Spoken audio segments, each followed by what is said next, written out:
Welcome, Lisa. Thanks so much for being on our show. Great to be here, Alan. Thanks so much.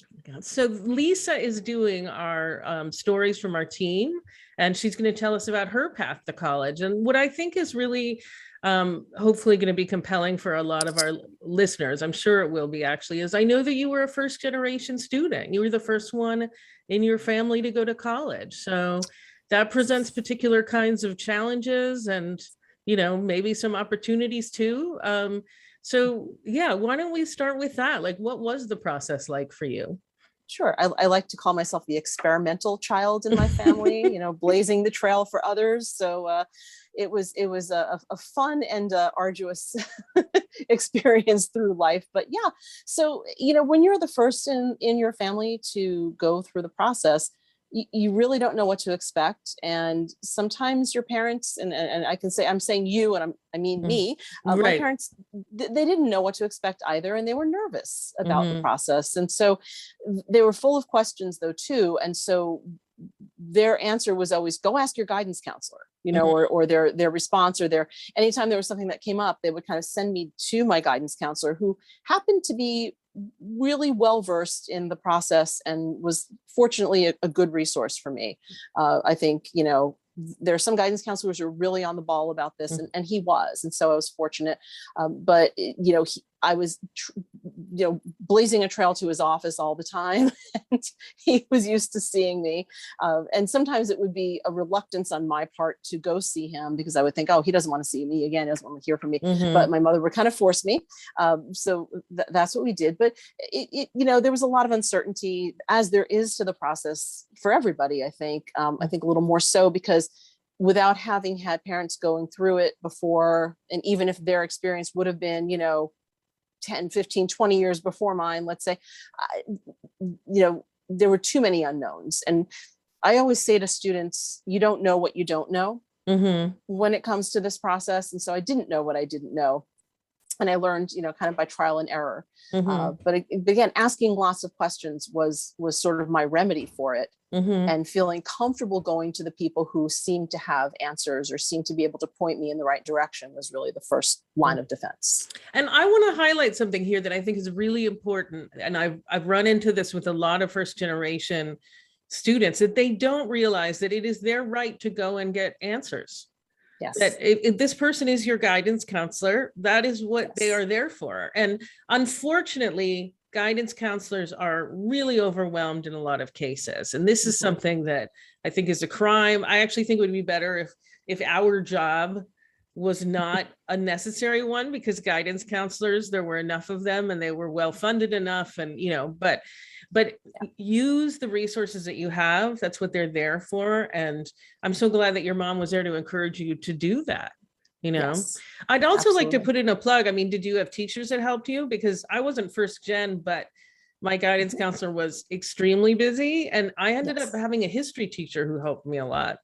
Yeah, absolutely. My journalism teacher was kind of like my buddy in a lot of Hmm. ways, and she always asked me about, especially in senior year, where I was applying, and had some great suggestions. And I actually ended up applying to her alma mater, Hmm. which made it, she was happy about that too, and she was even more interested in helping me. Hmm. So Yeah, yeah, that does make it fun. I will yeah. say too, like with my history teacher, he went to UC Berkeley. He wanted everybody to go to UC Berkeley. So he was happy for me when I got in, but when I was like, I think I want to go to Reed. I think I'm a small college person. He Mhm. was like, you know what, that makes sense. And when he supported that decision in spite of Mhm. him telling everybody else to go to Berkeley, Right. I felt like really good in my decision. He's Yeah. like, I know you, I've known you for long enough now, like, because I'd had earlier classes with him than just my junior year history class. Mhm. And it just was very, very helpful and Mhm. affirming. Sure, sure. I have to say, one good part of my parents not knowing too much is, well, at least my dad, he was hungry for knowledge about this Hmm. process. He wanted to know more. So he was the one who'd say, let's go visit this college. Let's go see this place. And Mhm.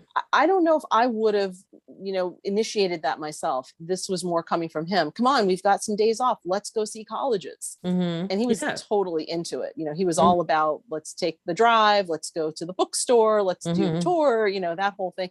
And thanks to his being curious and wanting to see more and know more, and the fact that he knew me, parents, who knows children better than their parents usually, right? He was able to kind of see through the things that sometimes I might have glossed over, or say, this really seems to fit you, or this Mhm. doesn't seem to fit you so well. I Mhm. might have been caught up in, bedazzled by something. Mhm. And he would say, but look over there. And Right. The climbing that's gym is not you. yeah, like the gym is You know? amazing. Yeah, but Mhm. like you're not going to the English department isn't strong enough for you, Lisa. Like let's talk Right. about what you're actually going to be doing every day. Yeah. Right. Right. Yeah, that is wonderful and I love that too because for any of the parents listening in, if you didn't go to college, that doesn't mean you're not going to be helpful to your student. I mean, Right. think about both your parents were clearly very helpful in Yes. this process for you.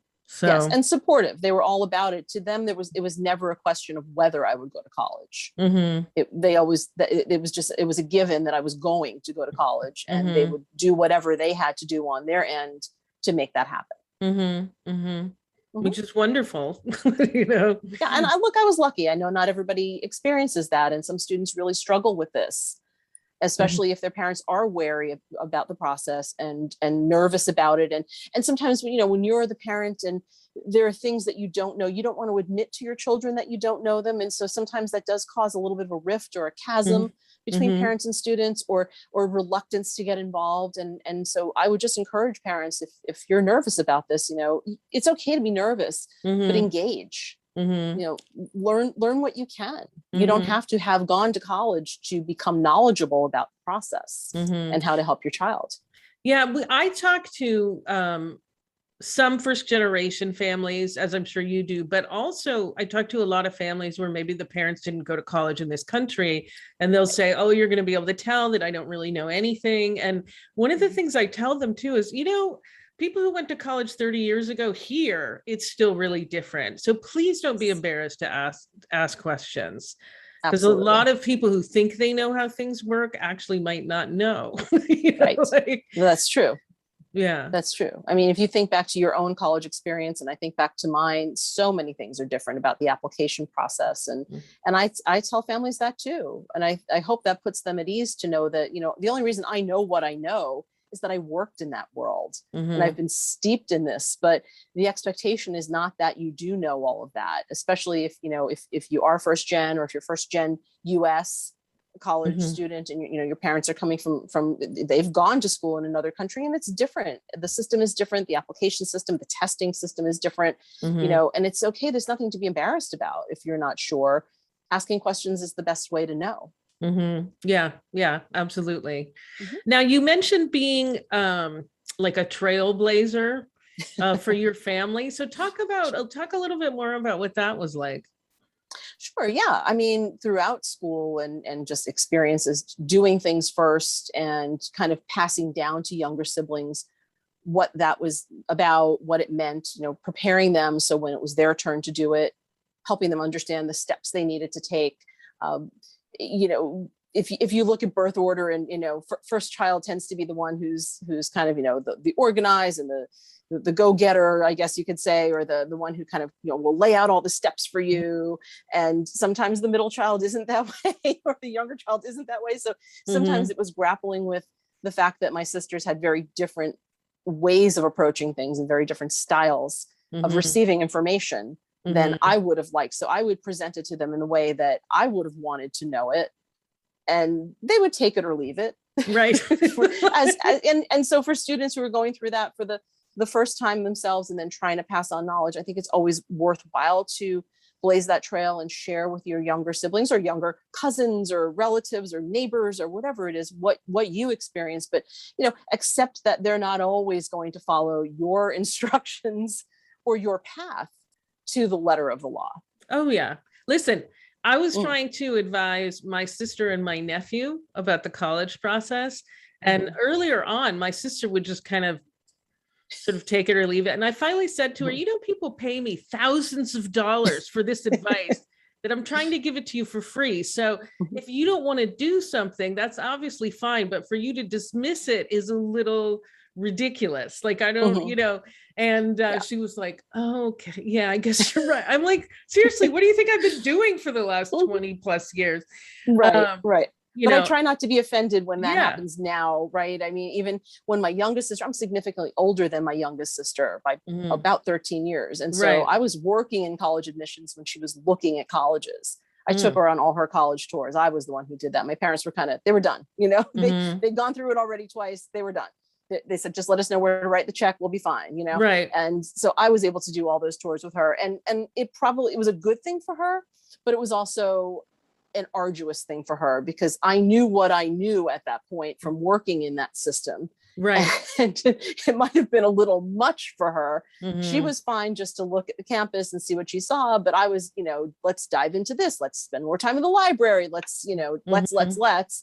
And it might have been a little much for her. Mhm. Sometimes she had to say, all right, I'm done. Mhm. Let's leave this campus. And so I had to kind of defer to her when that happened.